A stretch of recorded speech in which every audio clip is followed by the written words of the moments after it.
Hello दोस्तों, नमस्कार। आज के इस सत्र में आपका स्वागत है। जैसे कि इससे पिछले वीडियो में जो कि महिला पर्यवेक्षक की इंफॉर्मेशन का वीडियो था, उसमें हमारे द्वारा बताया गया था कि आपके लिए हमारे चैनल के माध्यम से महिला पर्यवेक्षक के महिला एवं बाल विकास विभाग से संबंधित जो योजनाएं एवं कार्यक्रम आने वाले हैं, जो कि 20 नंबर का है, उसकी तैयारी हमारे वीडियो लेक्चर के माध्यम से हमारे चैनल के द्वारा आपको कराई जाएगी। और ये भी कहा गया था कि जितना सहयोग हो सकेगा उतना सहयोग हम आपकी इस वैकेंसी में करेंगे। तो उसी की कड़ी में हमारा पहला वीडियो आज आ गया है दोस्तों, तो वीडियो को पूरा देखिएगा। पिछले एग्ज़ाम में मैं फिर से बताना चाहूँगा कि लगभग 5 से 7 क्वेश्चन महिला एवं बाल विकास संबंधित योजनाओं एवं कार्यक्रम से आए थे, जिसको हम वीडियो लेक्चर के माध्यम से कवर करने की कोशिश करेंगे। तो वीडियो को पूरा देखिएगा और वीडियो अच्छा लगे तो चैनल को सब्सक्राइब, लाइक और कमेंट जरूर करिएगा।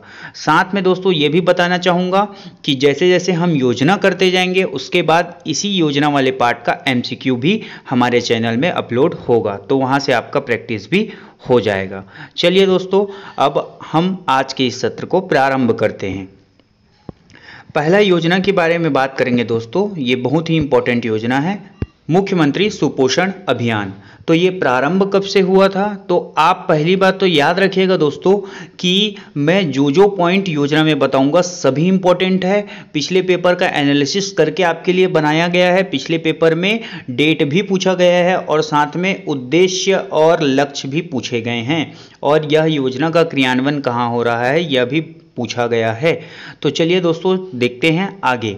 तो मुख्यमंत्री सुपोषण अभियान, तो मुख्यमंत्री सुपोषण अभियान का प्रारंभ 2 अक्टूबर 2019 गांधी जयंती के दिन हुआ था। ठीक है दोस्तों, गांधी जयंती के दिन आपका मुख्यमंत्री सुपोषण अभियान प्रारंभ किया गया था। ठीक, इस दिन इसकी शुरुआत हुई थी। लक्ष्य क्या था? अगर लक्ष्य के बारे में बात करेंगे तो लक्ष्य था महिलाओं को एनीमिया से मुक्त कराना। ठीक है, जो एनीमिया नामक बीमारी होती है उससे मुक्त कराने के लिए, कुपोषण मुक्त कराने के लिए मुख्यमंत्री सुपोषण अभियान के प्रारंभ किए गए। हितग्राही कौन थे? तो 5 वर्ष से कम कुपोषित बच्चे और 15 से 49 वर्ष की एनीमिया से पीड़ित महिलाएं। ठीक है, तो इसमें बच्चे और महिलाएं दोनों ही शामिल है। पहली बात तो 5 वर्ष से कम कुपोषित, 5 वर्ष से जिनकी आयु कम है और वो कुपोषित हैं, वो बच्चे शामिल है। साथ में 15 से 49 वर्ष से एनीमिया से पीड़ित, एनीमिया रोग से पीड़ित जो महिलाएं हैं वो इसमें शामिल है। ये हितग्राही रहेंगे। लक्ष्य क्या था? महिलाओं को एनीमिया मुक्त, साथ में छोटे बच्चे जो आपके बालपन से इस रोग से पीड़ित हैं उन बच्चों को एनीमिया से मुक्त कराना। प्रावधान क्या था? तो पौष्टिक गर्म भोजन उपलब्ध कराना प्रावधान रहा दोस्तों। क्या रहा? पौष्टिक गर्म भोजन, मतलब जो गर्म खाना है जिसमें विटामिन्स और मिनरल्स रहे, वैसे खाना को क्या कराना? आपका उपलब्ध कराना बच्चों को। ठीक है दोस्तों, इसके बाद आगे चलते हैं। तो यह जो अभियान था वो पायलट प्रोजेक्ट के रूप में बस्तर में चलाया गया था। ठीक है, तो सबसे पहली बात याद रखिएगा कि जो दूरस्थ क्षेत्र हैं वहां ही आवश्यक सुविधाओं का अभाव है, तो वहीं ही यह रोग पनप सकता है। इस कारण यह प्रोजेक्ट आपका बस्तर में चलाया गया और इसको पायलट प्रोजेक्ट के नाम से भी जाना जाता है। पायलट प्रोजेक्ट के रूप में बस्तर में चलाया गया था और यह एक सफलता मिली। इस अभियान में हमको सफलता मिली। तो ये आपकी आज की पहली योजना, मुख्यमंत्री सुपोषण अभियान। ठीक है दोस्तों, इसके बाद चलते हैं हम अगले अभियान की ओर में। ये बहुत ही इंपॉर्टेंट योजना है, इसको देखिएगा। चलिए दोस्तों, अब देखते हैं नोनी प्रावधान संचालन योजना। ठीक है, यह नोनी सुरक्षा योजना के नाम से भी इसको जाना जाता है। अगर इसका प्रारंभ की बात करेंगे तो ये 1 अप्रैल 2014 से प्रारंभ हुआ है। ठीक है, इसकी शुरुआत हुई है 1 अप्रैल 2014 से। अनुबंध, तो जो पार्टनरशिप है, यह योजना किसकी सहायता से, किसके माध्यम से चलाया जाएगा? तो याद रखिएगा हमारे छत्तीसगढ़ सरकार का भारतीय जीवन बीमा निगम LIC के साथ अनुबंध है। उन्हीं की सहायता से यह योजना को संचालित किया जा रहा है। ठीक है, उद्देश्य की बात करते हैं दोस्तों, तो इस योजना का क्या उद्देश्य है, तो प्रदेश की जो छात्राएं हैं, बालिकाओं के शैक्षणिक एवं स्वास्थ्य स्थिति में सुधार लाना पहला उद्देश्य है आपका। क्या है पहला उद्देश्य? प्रदेश की बालिकाओं के शैक्षणिक तथा स्वास्थ्य की स्थिति में सुधार लाना। दूसरा, अच्छे भविष्य की आधारशिला रखना। ठीक है दोस्तों, और तीसरा है आपका हत्या को रोकना। तो भ्रूण हत्या यानी कि जो गर्भवती महिला रहती है उसके गर्भ में ही बच्चों को क्या है मार देना, उनके भ्रूण में ही उनको नष्ट कर देना, ऐसी जो क्रियाएं हैं उनको रोकना। ठीक है, और उन क्रियाओं में ये देख के उनको मार देना कि यहाँ जो बालिका पैदा हो रही है, बालिका मतलब पुत्री रत्न की प्राप्ति हो रही है, तो पुत्री रत्न को ही क्या हो जा रहा है आपका भ्रूण हत्या में मार देना। ये गलत है, इसके लिए रोकने के लिए भी यह योजना कार्यरत है। जन्म को लेकर सकारात्मक सोच पैदा करना। ठीक है, जन्म को लेकर मतलब बच्चों के जो जन्म हो रहे हैं उसको लेकर सकारात्मक सोच पैदा करना।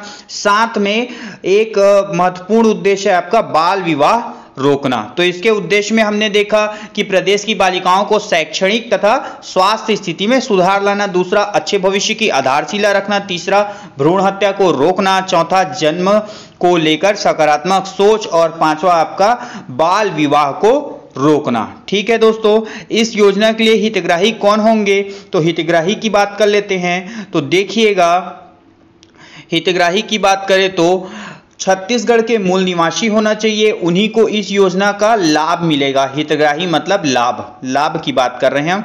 तो इस योजना का लाभ पहला छत्तीसगढ़ के मूल निवासी होना चाहिए। ठीक है, उनको। दूसरा, गरीबी रेखा परिवार यानी कि उनको BPL में आना चाहिए। ठीक है, BPL परिवार का राशन कार्ड होना चाहिए उनके पास। ठीक है, 1 अप्रैल 2014 के बाद जन्मी बेटियों को ही इस योजना का लाभ मिलेगा। ठीक है, आपके यहाँ जो अगर कोई बेटी पैदा हो रही है तो वो 1 अप्रैल 2014 के बाद जन्म लेनी चाहिए। ठीक है दोस्तों, क्योंकि यह योजना 1 अप्रैल 2014 से ही कार्यरत है।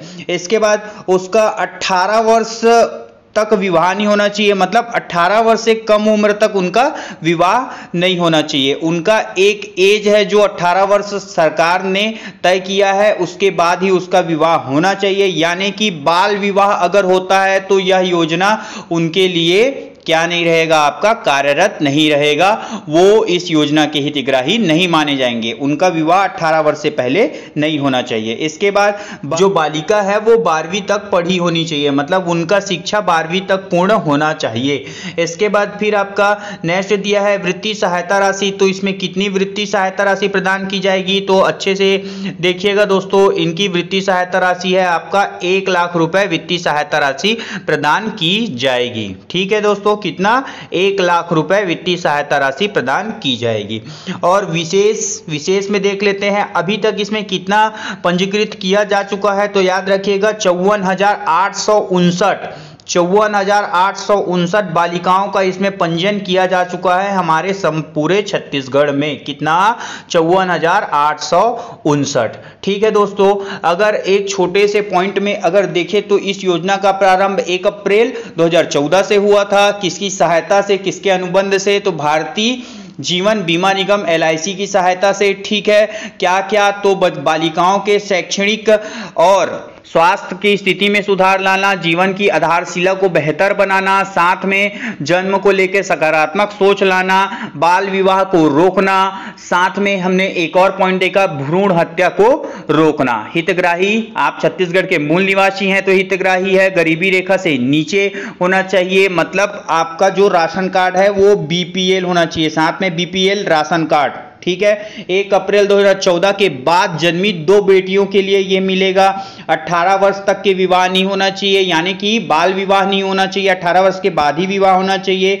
12वीं की शिक्षा मतलब शिक्षित होनी चाहिए, 12वीं की शिक्षा पूर्ण किए होना चाहिए। वृत्ति सहायता कितना दिया जाएगा, तो प्रत्येक बालिका को याद रखिएगा ना, प्रत्येक बालिका को 1 लाख रुपए की राशि प्रदान की जाएगी। और अभी तक के कितने लोग पंजीयन हो गए हैं, तो 54,859 लोग इसमें पंजीकृत हो चुके हैं। ठीक है दोस्तों, चलिए इतना आशा करता हूं इतना समझ में आया होगा। चलिए आगे चलते हैं। आज का अंतिम योजना देखते हैं, सुपोषित जननी योजना। ठीक है दोस्तों, तो सुपोषित जननी योजना का प्रारंभ हमारे छत्तीसगढ़ महिला एवं बाल विकास विभाग के द्वारा या छत्तीसगढ़ सरकार के द्वारा प्रारंभ किया गया। इसकी शुरुआत 13 जुलाई 2019 को कोरबा जिले से किया गया। याद रखिएगा, कहां से किया गया इसकी शुरुआत? 13 जुलाई 2019 को कोरबा जिले से इसकी शुरुआत की गई। ठीक है दोस्तों, इसके बाद उद्देश्य की बात कर लेते हैं। तो गर्भवती एवं शिशुवती महिलाओं को कुपोषण से मुक्त कराना, मतलब कि जो गर्भ धारण किए हुए महिलाएं हैं, जो पेट से हैं, उनको आपका कुपोषण से मुक्त कराना ही इस योजना का मुख्य उद्देश्य रहा। इस योजना में महिलाओं को क्या क्या मिलने का प्रावधान है, तो ये प्रावधान की बात करता है दोस्तों। तो इस योजना में महिलाओं को प्रतिदिन, मतलब प्रत्येक दिन, याद रखिएगा प्रत्येक दिन 25 ग्राम, कितना ग्राम? 25 ग्राम गुड़ मिलेगा, 25 ग्राम मूंगफली का लड्डू, मूंगफली के लड्डू का प्रावधान है, और 1 अंडा प्रदान किया जाता है। इस योजना के तहत, सुपोषित जननी योजना के तहत प्रतिदिन महिलाओं को 25 ग्राम गुड़, मूंगफली का लड्डू और 1 अंडा प्रदान किया जाता है, जिससे वो महिलाएं जो गर्भवती है या शिशुवती जो महिलाएं हैं, जो गर्भधारण किए हुए हैं, जो पेट से हैं, वो कुपोषण मुक्त हो सके। ठीक है दोस्तों, ये आज का अंतिम योजना था। 3 योजना हमने आज देखा है। पहला कौन सा देखा, चलिए देख लेते हैं। पहले देखे हमने मुख्यमंत्री सुपोषण अभियान, ठीक है, और उसके बाद हमने देखा नोनी प्रावधान संचालन योजना, और उसके बाद देखा सुपोषित जननी योजना। इसके बारे में आज ने हमने बहुत अच्छे से पूरा डिटेल देख लिया है। आपके एग्जाम के दृष्टिकोण से ये बहुत इंपॉर्टेंट है, और इन योजनाओं से मैंने बार बार कहा है आपसे, पिछले पेपर में 5 से 7 क्वेश्चन बना हुआ है। तो इसका PDF आपको हमारे टेलीग्राम चैनल में भी प्राप्त हो जाएगा। तो आप यहां से इसको, वीडियो को बार बार देख के याद कर सकते हैं, और इसको नोट डाउन करने के लिए आपको PDF हमारे Telegram channel concept CG Vyapam CGPSC से मिल जाएगा। आप टेलीग्राम में जाके ऐसा सर्च करेंगे तो आपको हमारा चैनल मिल जाएगा दोस्तों। और साथ में मैं कमेंट बॉक्स में टेलीग्राम चैनल का लिंक दे दूंगा, वहां से भी आप जाके जुड़ सकते हैं। ठीक है दोस्तों, अगर आपको आज का हमारा वीडियो पसंद आया हो, हमारे द्वारा प्रदान की गई इंफॉर्मेशन अच्छा लगा हो, तो हमारे चैनल को सब्सक्राइब करिएगा। वीडियो अच्छी लगी हो तो लाइक करिएगा। कुछ डाउट हो तो कमेंट जरूर करिएगा, हम कमेंट बॉक्स में आपका डाउट क्लियर जरूर करेंगे। और अपने साथियों को, अपने फ्रेंड्स को हमारे वीडियो को ज़्यादा से ज़्यादा शेयर करिएगा। मिलते हैं नेक्स्ट वीडियो में। थैंक यू सो मच दोस्तों।